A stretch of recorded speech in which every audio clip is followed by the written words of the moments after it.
Ouais, les segments Strava, je les fais pas trop parce qu'en général, j'y arrive pas. Tu crois que moi j'y arrive peut-être?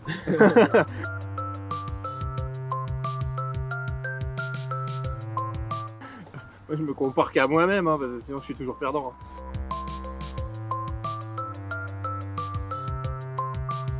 Salut Sébastien, Salut, ça va bien?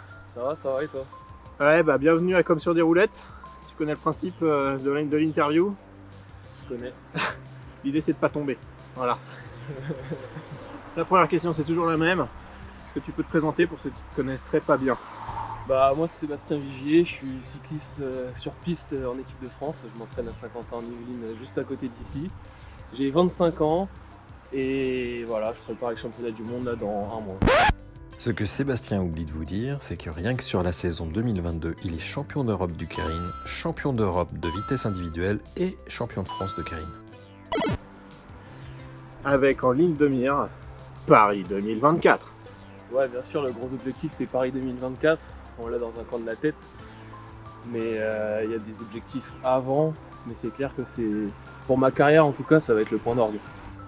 Puis c'est les jeux en France, c'est quand même assez exceptionnel, quoi. Il n'y en a pas beaucoup. Je crois qu'il y a eu des jeux en 1924 à Paris. C'est exactement 100 ans. Donc ça va être quelque chose de fou, je pense. Et j'ai hâte. Comment t'es venu au vélo déjà? Alors c'est hyper simple en fait. Mon père a fait un peu de vélo, mon grand-père aussi, donc c'est un peu de famille, mais quand j'étais petit j'en faisais beaucoup dans le jardin. Dès que j'ai eu un petit vélo avec des roulettes, j'arrêtais pas. Du coup mes parents ils ont tout simplement décidé de m'inscrire dans un club. Maintenant je suis à Créteil, j'ai fait Palaiseau, enfin Ini Palaiseau, jusqu'en junior où j'ai été dans une équipe junior à Montgeron-Vigneux, où j'ai pu faire quelques courses nationales sur route junior en parallèle avec mon activité piste. Et depuis que je suis à 100% sur la piste, je suis à l'US Créteil. Ouais.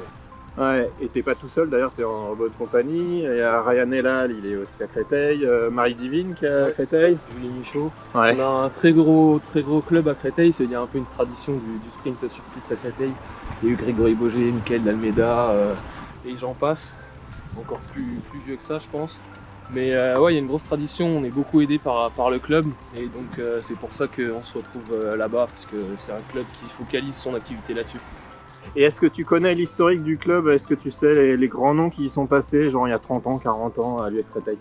Alors je pense qu'il y a eu des pistards, même des routiers, parce qu'avant c'était un grand club sur route, qui sont passés il y a quelques années. Bon après moi dans les grands noms que je connais, forcément Grégory Boger, ouais. Michael d'Almeida, Greg c'est mon entraîneur maintenant, donc voilà. Après plus anciennement sur la route, je saurais pas te dire. Tu vas me dire, mais oui, mais là je saurais pas te dire. Alors je vais t'en dire deux. À Créteil, il y a un rond-point Laurent Fignon. Ouais, j'ai pas osé le dire, j'étais pas sûr.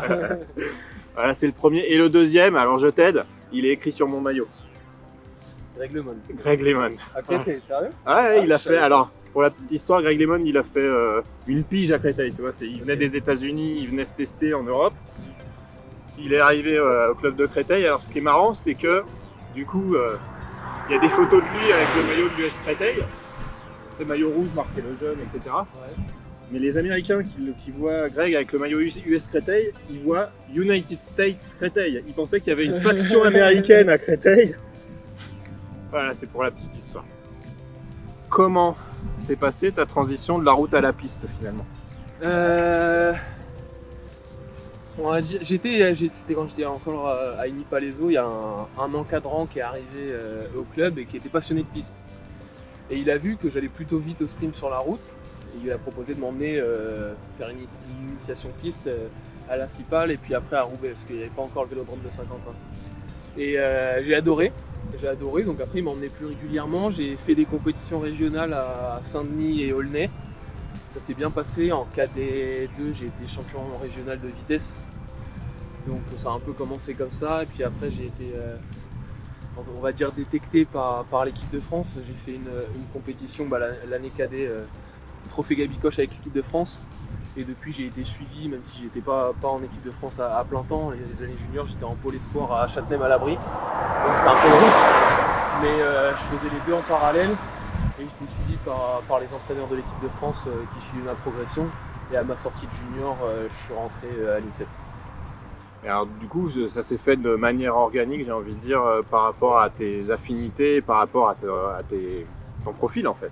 Ouais, j'ai eu aussi de la chance de rencontrer les bonnes personnes au bon moment. J'aurais peut-être jamais essayé la piste si j'avais pas rencontré Daniel Diver, il s'appelle. J'aurais peut-être jamais essayé la piste. Donc ouais, ça s'est bien passé pour moi, j'ai eu plutôt quand même de la chance. T'es le mec le plus baraqué que je connaisse.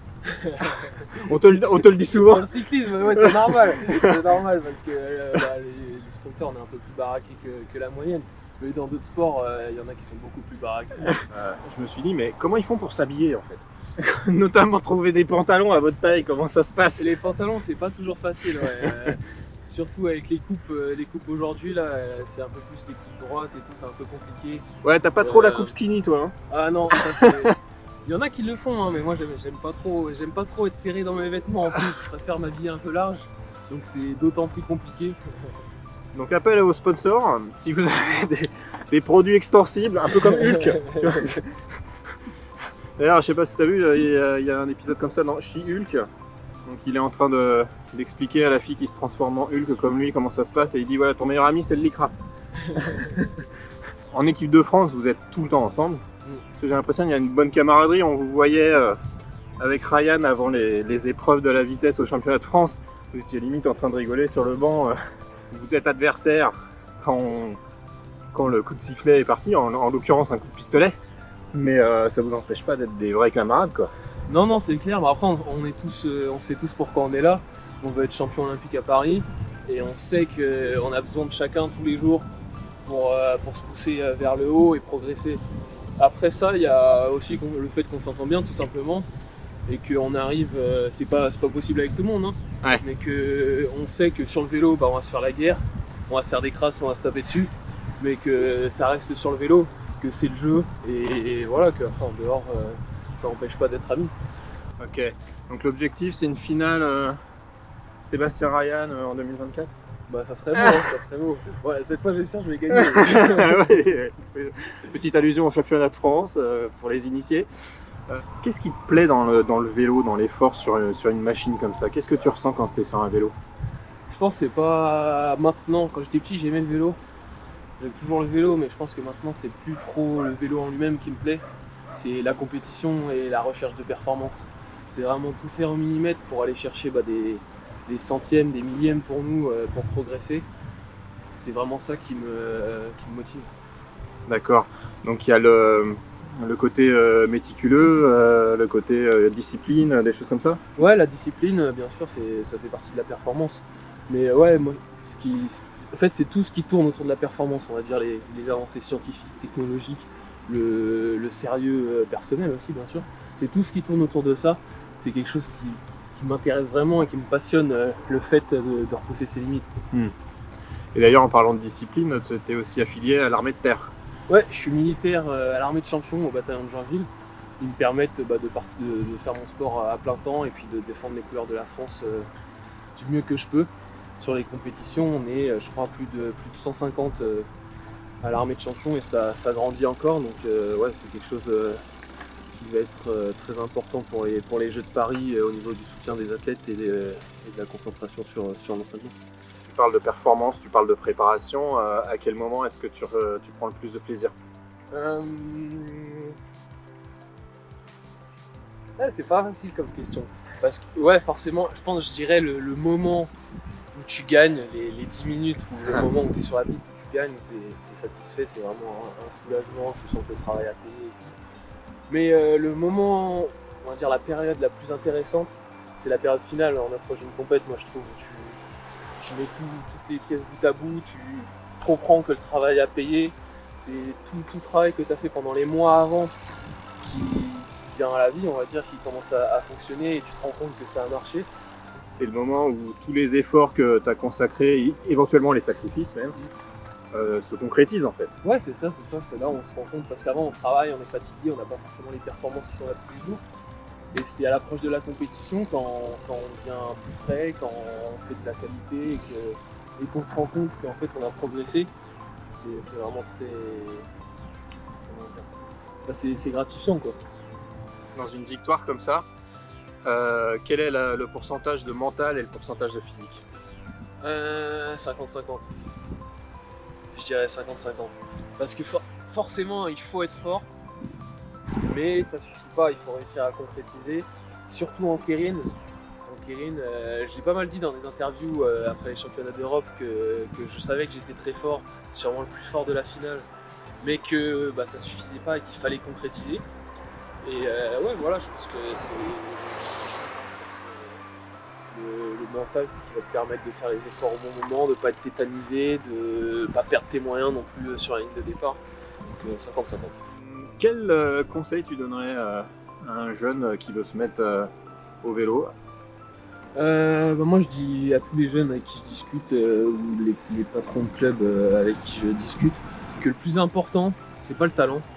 Le talent, il y en a qui en ont, il y en a qui en ont moins, mais à haut niveau, c'est pas ça qui joue. C'est l'état d'esprit pour moi. C'est vraiment l'état d'esprit. Un petit jeune qui rêve du plus profond de lui, qui veut être champion du monde et qui fait les choses pour que ça arrive. Il faut bien sûr qu'il prenne du plaisir, mais en général, quand on rêve de ça, on prend du plaisir à faire les choses qui nous y amènent. Mais ouais, vraiment l'état d'esprit, si tu as envie, si c'est ce que tu aimes faire, tu vas y arriver. Moi je dis souvent que pour moi je fais le plus beau travail du monde parce que j'adore faire ça. Pour moi c'est pas un travail. Ouais. Moi j'arrive à l'entraînement mais j'ai envie et donc je suis motivé. Il y en a qui arrivent et qui font l'entraînement parce qu'il faut faire l'entraînement et ça fait une grosse différence après quelques années. Ouais, c'est compliqué. Ouais. Bah écoute Sébastien, j'ai envie de te souhaiter le meilleur pour l'avenir, pour les prochaines échéances et dès les championnats du monde. Merci. Et puis je te remercie d'avoir participé. Avec plaisir. C'est bon les gars. Bon, il y a beaucoup de voitures, mais ils respectent les distances, donc je respecte ça aussi. Ouais ça va, après il n'y a pas beaucoup de monde en face non plus donc ils peuvent prendre leur temps pour dévier. Merci Seb, à la prochaine. Salut. Ouais, il y a beaucoup de voitures quand même. Ouais.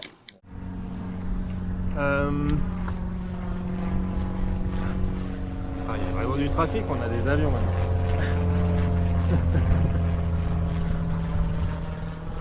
Est-ce que tu veux faire de l'avion un jour? Non, je sais pas. J'ai un ami qui est en train de passer son brevet de pilote. Ah, donc bah voilà. je vais peut-être faire un tour avec lui. Allez, c'est parti, pourquoi pas.